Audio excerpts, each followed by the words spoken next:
Bah génial, première impression, elles sont formidables parce que c'est la première course de ce trimaran massif et c'est sa première victoire. Vous pouvez pas rêver mieux, je crois que ce bateau il est extraordinaire, je l'aime déjà.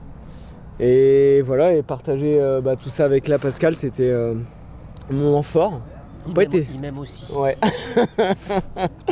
Et ouais, non, c'est que du bonheur. Une petite image, c'est quand on a passé Guernesey, on a pris une grosse patate au reaching à 125 degrés du vent. Le bateau il est monté à plus de 40 nœuds. Là, je t'avoue que c'était une petite image sympa.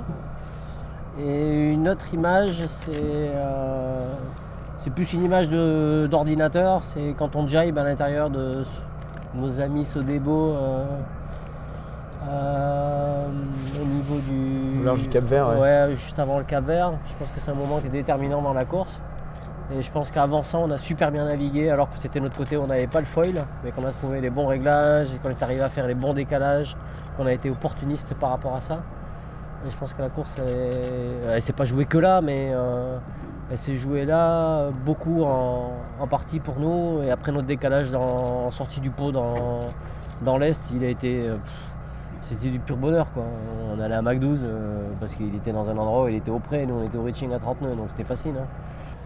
Elle arrive 10 ans après la victoire de Pascal il y a 10 ans. Elle arrive, moi ma première Jacques Vabre c'était en 2009 avec Quito et c'était pas une victoire mais c'était presque pareil. Et voilà, ça s'enchaîne après tout ça et c'est vrai que c'est beau et c'est peut-être d'autant plus fort et d'autant plus beau que j'ai eu aussi des Jacques Vabre il y a 2 ans avec Michel, on était pas loin de faire quelque chose de bien aussi et puis on se rend compte voilà, que le mât a cassé au niveau de Bahia, donc c'est jamais simple. Et puis celle-là on voit qu'enfin on y arrive et par contre au début d'une belle histoire et c'était pas simple. Ouais.